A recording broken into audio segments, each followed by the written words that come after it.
From the Lever's Reader Supported Newsroom, this is Lever Time. I'm Arjun Singh. Los Angeles has been on fire for nearly 2 weeks now, and everyone's keen to point a finger at who's responsible. But the truth is that LA's fires were a crisis years in the making, maybe even centuries. For as long as it's been a state, California has had a tense relationship with fire. But today, things are different. Today, more Californians than ever are living in hazardous regions, and the inability of the state to build more housing in its urban centers is pushing more and more people further out. But why was California built like this? Who allowed the urban sprawl the state's famous for to push right into wildfires? And why does this keep happening?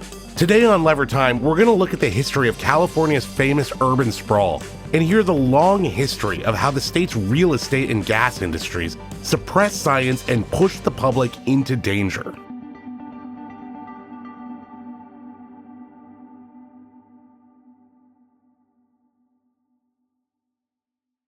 How are you, man? How are you? Yeah, how are you? I'm good. How are you? I'm on the East Coast, so I'm doing well. Climate catastrophes feel a lot different when they happen close to home. That's a weird sentence to say out loud, but it was how I was feeling last week when I called up Josh Olson, the other voice you just heard. Josh and I connected last week when the Los Angeles fires were really picking up, and like a lot of Angelinos, Josh was trying to remain optimistic. But he was confronting the reality that he might literally lose everything. The sky's a little bit red. It was redder yesterday, but there's little tiny bits of ash kind of floating down, which is terrifying. You don't want to go out. You don't want to breathe. We have been kind of ready to go for, a day and a half now. We basically packed our go bags the other day and kind of everything standing by. And that is a surreal experience because you're kind of going through the house and going like, we need some clothes. We've got a dog, a cat, and a 2.5-year-old. So we need to bring everything that's attendant with all that along. And then you're kind of going through going, what are the obviously there's important papers you need to bring, jewelry, whatever. But then there's sort of like, what are the things that matter the most? It's like I've got a ton of these like photo albums I used to make of digital photos. I used to do them off of Apple. I'm leaving all those, but I'm taking all because I have the photos backed up. But I'm taking all my like old photo albums of like actual irreplaceable photographs and things that I can't. And you're just sort of going through and just kind of giving a weight to everything. Josh is a screenwriter by profession, an Academy Award nominated one at that. And that's what usually comes to mind when you say the words Los Angeles to someone. The home of Hollywood, glistening beaches, and a creative culture that rivals few. But it's also got a dark side. California's climate is the envy of the world, but it's also long been known that the natural beauty can easily become dangerous. There's always that concern. It's like there've always been fires. There's always the fear that they seem to be getting a little bit closer off and on every year. But this is the first time we've had to like actually pack up and wait for the word. I mean, this is going to seem trite, and I just understand, man, we're all living here. We're all going through this. We're all trying to like deal with it as best we can. And I'm certainly not making light of any of this. The one thing that kind of, I don't know if it makes me feel better, but kind of keeps me going is like, at least with fires, you have a little bit of a warning. Here on this podcast, I always want to be honest with you. So in that spirit, I should say that I grew up in California, in the Bay Area, but a lot of my friends live in Los Angeles. Several of whom either evacuated or are trapped in their homes because of how toxic the air quality is. Like any horrific event, most of us experience it as a media phenomenon. But as you could just hear, it's a hell of a lot different when you're hearing what's happening from someone on the phone. It's just surreal, man. You just go from kind of living a normal life to all of a sudden dealing with this. I've if you really put a gun to my head right now and ask me to come up with an exact number, I might be able to, but off the top of my head, I can't tell you how many friends I know who have already lost their homes entirely. Especially since, having our son, it's a concern. I mean, it's a concern, I think, anywhere in the country right now and in the world is like, where can we live that's safer from the sort of climate catastrophe that we're already in and is getting worse? I mean, there are no guarantees, but, where do you go to avoid some version of this? Naturally, questions have abounded of whether this could have been prevented or if California's leaders mismanaged the crisis. But these questions sidestep a grim truth. Despite the known risk of fire, California's business and political leaders insisted on pushing single-family homes closer and closer to fire zones. Last week on Lever Time, David Sirota asked you whether we need to fundamentally rethink living in a world with a changing climate. But today, I want to examine the forces that led things in Los Angeles to be as bad as they did, and also how the city rebuilds from here.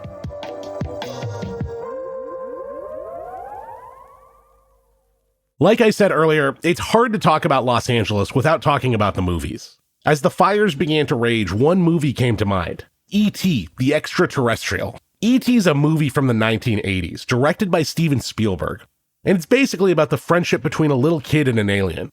But the reason it came to mind is because there's a scene in the movie where the main character of Elliot is biking through a series of new housing developments in a part of Los Angeles called Granada Hills.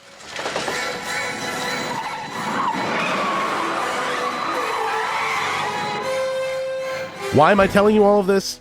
Because Elliot wasn't just riding through new construction. He was riding into what's now a fire zone. Well, a new fire earlier today in Granada Hills briefly prompted an evacuation order as it advanced towards homes. It started just before 10:30 a.m. on West Cessnan Boulevard. It grew to 31 acres. These neighborhoods and towns close to where fires can erupt actually have a name too. They're called Wildland Urban Interfaces, or WUIs. And since the time E.T. was released, more and more Californians are living in them. The Greek word to go back to Prometheus is hubris.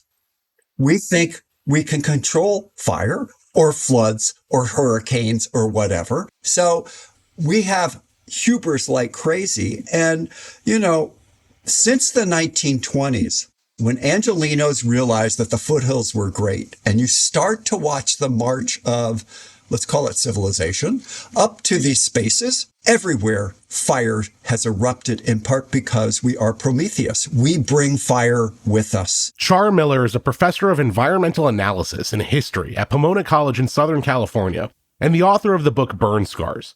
Char is one of the most widely respected historians when it comes to fire and fire management. And living in Southern California, he's watched firsthand the consequences of Americans' encroachment into drier and more flammable terrain. In the 1950s, it was Bel Air that had just recently plowed where Richard Nixon built a house. And there's a famous photograph of him in 1960 on the roof of his house with a hose as the Bel Air fire is roaring. He's also wearing a coat and tie. And you're looking at that going, well, of course it's burning. You just put bulldozers up there. You just cleared the space. You have a patio. You have charcoal briquettes flying, and you're bringing electric wires that will spark.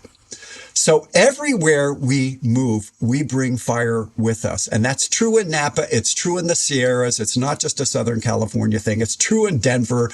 All of these places have been burning because that's what we do.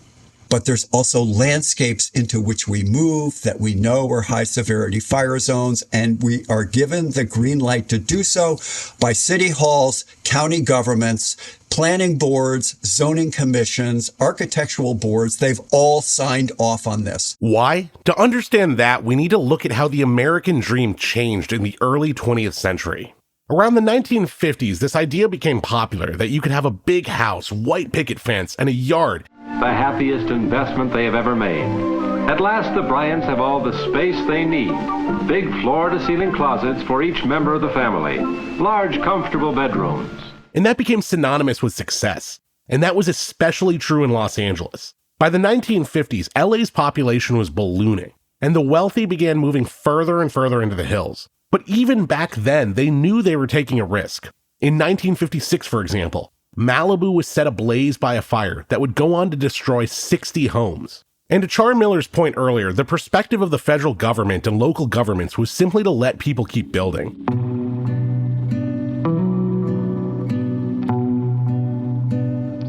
In what was likely a well-intentioned policy, the Eisenhower administration in the 1950s subsidized continuous construction in flammable areas by offering tax relief and low-interest loans to rebuild. One thing you need to know, though, is that California was settled in a blaze of violence and fire.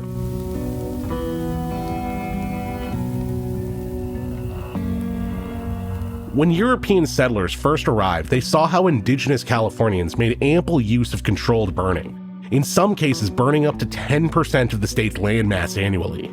For the settlers, this posed a problem. The fires made the terrain inhospitable to commerce and industry, so their response was murder. In waves of brutal attacks, settlers killed the indigenous Californians. Then, they sought to tame the land. Whereas the indigenous Californians made ample use of fire, the settlers thought they could suppress and control it, and in the name of industry, they created the bedrocks of a political economy dedicated to pushing the boundaries of how far humans could manipulate the environment around them.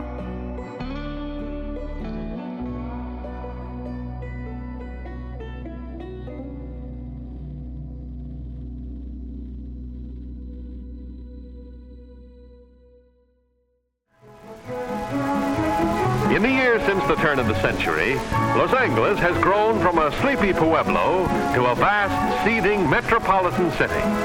Fine buildings, huge stores, busy citizens.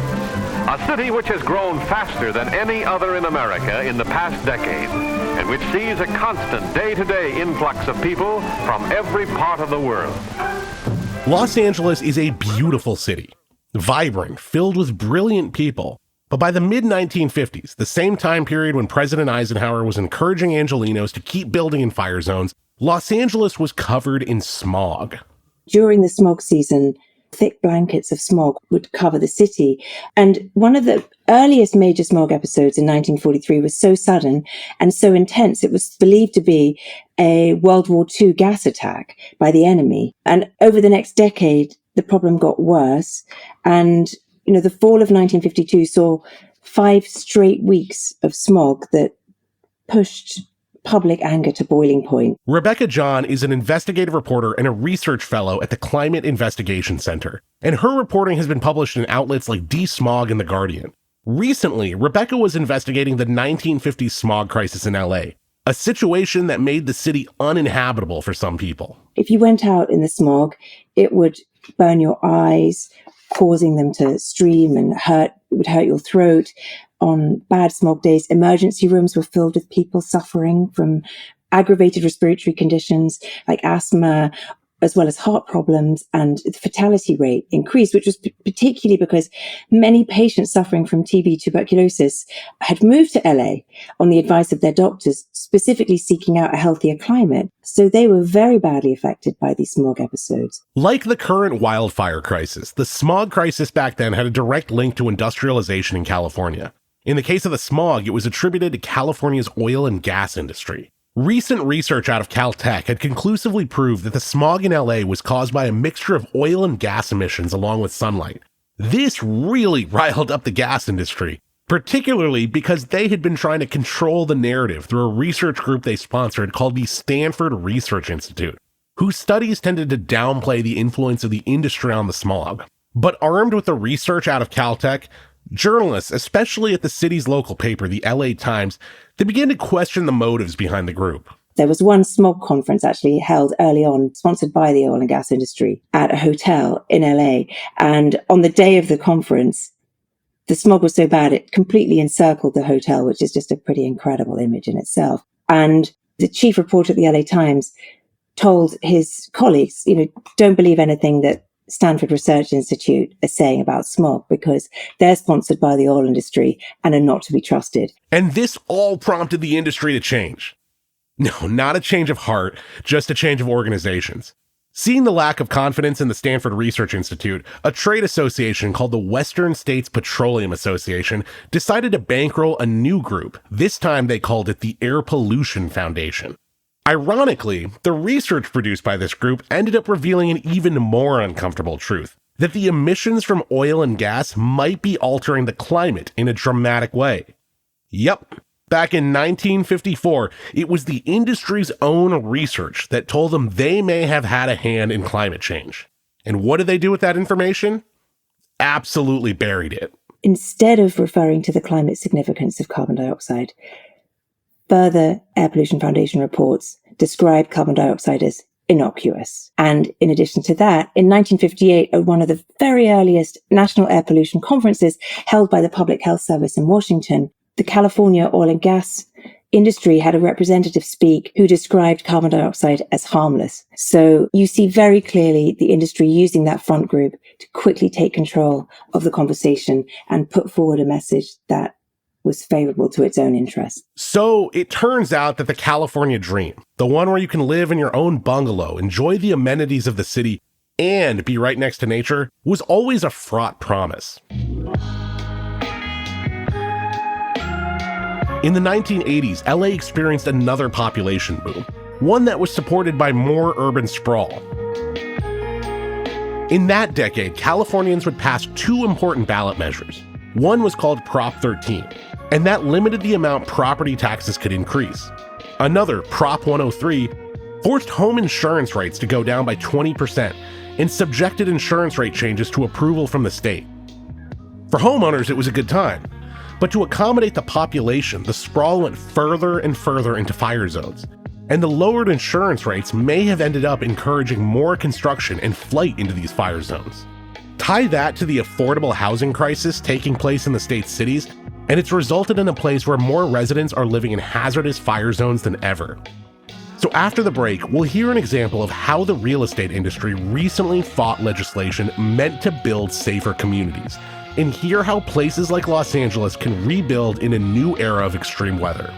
We'll be right back.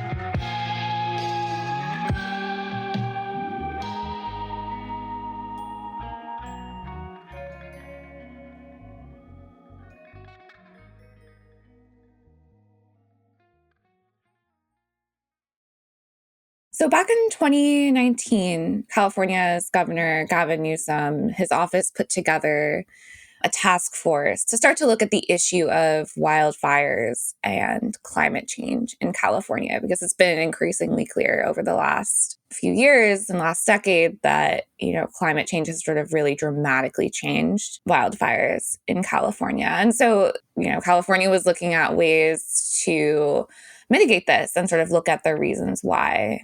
Katya Schwenk is a reporter at The Lever. Last week, she put out a huge story that documented the lobbying blitz the real estate industry deployed to continue building in these fire zones, the wild and urban interfaces, despite the evidence from the state's own report that it would be dangerous. As we know, that's nothing new. But what's changed is the severity of the danger. Today, California has almost 40 million residents, half of whom live in the Los Angeles area. And not including the current fires in LA, the worst 5 fires in the state's history have all occurred within the last 7 years. One of those fires took place in Los Angeles County in 2018. The Woolsey Fire, as it's known, forced hundreds of thousands to evacuate and destroyed 1,643 structures. One of the victims of it was a California state senator named Henry Stern. I'm saying I got caught flat-footed and my whole community burned down overnight. I lost my own apartment in the Woolsey Fire. And I lost a lot less than other people did because we literally weren't paying attention to the risk. That experience prompted Stern to file a bill in 2021 that would ban development in high-risk areas of the state. But the bill was basically dead on arrival because of the real estate lobby's influence over state politicians. When I started looking into why this bill died so quickly in the legislature, I quickly found lobbying records that showed the involvement of all sorts of real estate interests in California, including some of its biggest developers. And sort of the key group that comes up whenever you look at real estate lobbying, especially around wildfire safety issues in California, is something called the California Building Industry Association. This is an organization that represents building and construction interests and developers across California. It's an extremely powerful group. In fact, they've tried to kill many other similar bills to Senator Stern's, and they've pushed policy that would weaken wildfire safety standards for new developments. The real estate lobby may have won in their fight with Henry Stern, but whether they want to accept it or not, it's clear California's current system of coping with these fires is not working. More people are being pushed into the WUIs, and the climate is only getting drier and the planet hotter. One odd voice of truth in this debate has actually been the insurance industry, though for all of the wrong reasons. Insurance agencies in California have been denying claims left and right for years due to fires, a recognition that the risk of living in a WUI is simply too high now. And California's statewide insurance fund is dwindling. It's a grim situation, but it left me wondering, what does rebuilding look like after this? It's a question or a challenge that touches so many aspects of sort of how communities and cities come together.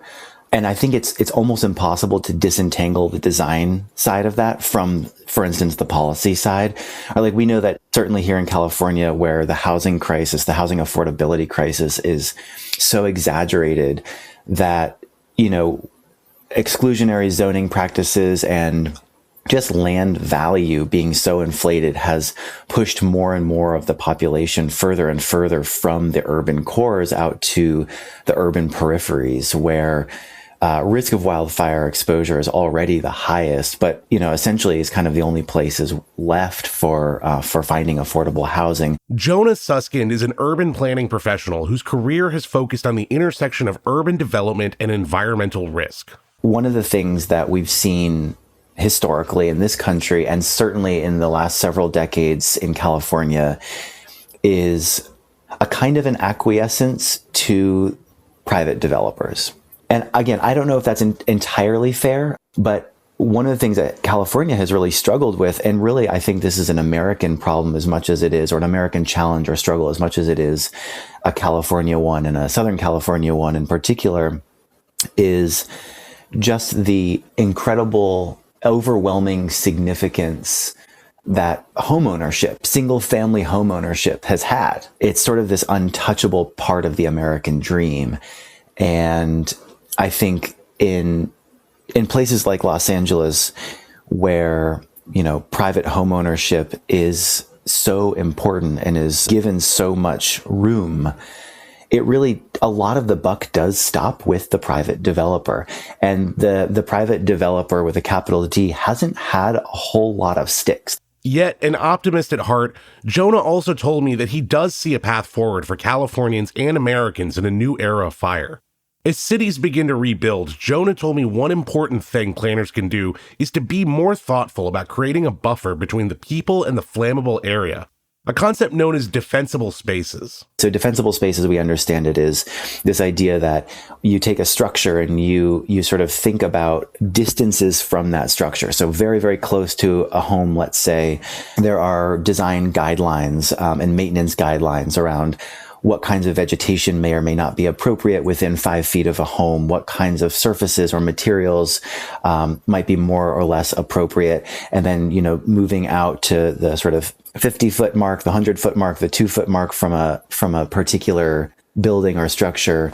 This idea of defensible space is really important. And when done well, it really can substantially decrease the likelihood of structure loss in a fire. One town that's already employed some of these concepts is Paradise, California, a place that was almost completely destroyed in 2018 during the Camp Fire, the deadliest fire in California's history.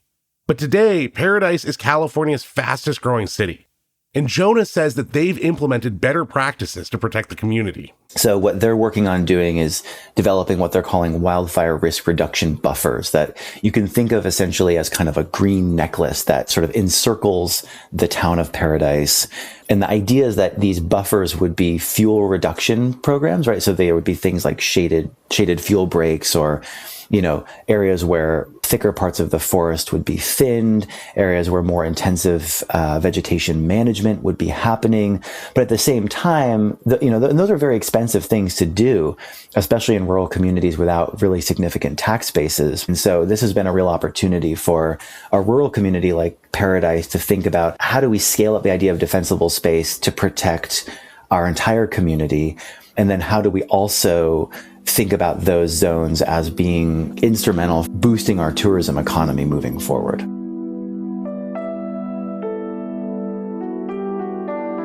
If Paradise sets the standard, California may finally be able to make peace with fire, but only if it can break with its traditional commerce. As of recording this episode, there are still fires raging in the city. People are evacuating, and it's become a political football during a heated presidential transition. Recently, Speaker of the House Mike Johnson said that he wanted aid to California to have conditions attached to it. And there's a crisis of confidence in Los Angeles' mayor, Karen Bass.